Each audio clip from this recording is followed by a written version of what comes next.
Under-19 cricket ప్రపంచ కప్లో భారత్ మరోసారి తన జైత్రయాత్రను కొనసాగించింది. ఐసీసీ అండర్-19 ప్రపంచ కప్ 2026 ఫైనల్లో ఇంగ్లాండ్ను 100 పరుగుల తేడాతో చిత్తు చేసిన టీమిండియా ఆరోసారి విశ్వ విజేతగా నిలిచింది. ఈ హై వోల్టేజ్ పోరులో భారత్ అన్ని విభాగాల్లోనూ ఆధిపత్యం ప్రదర్శించింది. ముఖ్యంగా 14 ఏళ్ల కుర్రాడు వైభవ్ సూర్యవంశీ ఆడిన ఇన్నింగ్స్ చరిత్రలో నిలిచిపోతుంది. కేవలం 80 బంతుల్లోనే 175 పరుగులు చేసి ఇంగ్లాండ్ పతనాన్ని శాసించిన వైభవ్ భారత క్రికెట్ భవిష్యత్తు సూపర్ స్టార్ అని నిరూపించుకున్నాడు. మ్యాచ్ అనంతరం ఇంగ్లాండ్ కెప్టెన్ థామస్ రూ తన అనుభవాన్ని పంచుకున్నాడు. వైభవ్ బ్యాటింగ్ చూసి తాము ఏం చేయాలో పాలుపోక తలపట్టుకున్నామని నిజాయితీగా అంగీకరించాడు. వైభవ్ లాంటి ప్లేయర్ ఒక్కసారి ఊపు అందుకుంటే అతన్ని ఆపడం ఎవరి తరమూ కాదన్నాడు.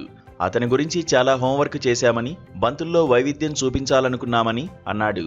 కానీ వైభవ్ ఆడిన తీరు అద్భుతమని కొనియాడాడు కెప్టెన్ థామస్ రూ. ఒక్కడే తమ నుంచి విజయాన్ని దూరం చేశాడని ప్రశంసలు కురిపించాడు. వైభవ్ కొట్టిన 15 ఫోర్లు 15 సిక్సర్లు ఇంగ్లాండ్ బౌలర్ల ఆత్మవిశ్వాసాన్ని దెబ్బతీశాయని అతను పేర్కొన్నాడు.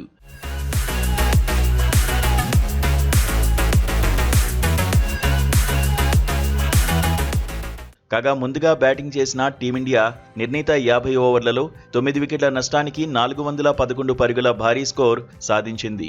వైభవ్కు తోడుగా కెప్టెన్ ఆయుష్ మాత్రే 53 పరుగులతో రాణించగా అభిజ్ఞాన్ కుందు, విహాన్ మల్హోత్రా, వేదాంత్ త్రివేది కీలక పరుగులు జోడించారు.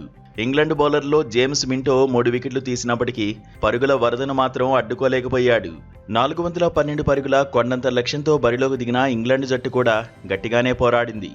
కాలెబ్ ఫాల్కోనర్ 115 పరుగులతో సెంచరీ చేసిన, బెన్ డాకిన్స్ హాఫ్ సెంచరీతో మెరిసిన భారత బౌలర్ల ధాటికి వారు 311 పరుగులకే ఆలౌట్ అయ్యారు. ఈ విజయంతో భారత్ అండర్-19 ప్రపంచ కప్లో తమ ఆధిపత్యాన్ని మరోసారి చాటి చెప్పింది.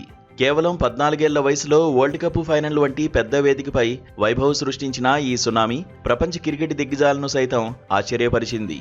ఇంగ్లాండ్ కెప్టెన్ అన్నట్లుగా ఆటలో గెలిచింది భారత్ మాత్రమే కాదు, వైభవ్ రూపంలో ఒక అద్భుతమైన ప్రతిభ కూడా అని అంటున్నారు క్రీడా విశ్లేషకులు.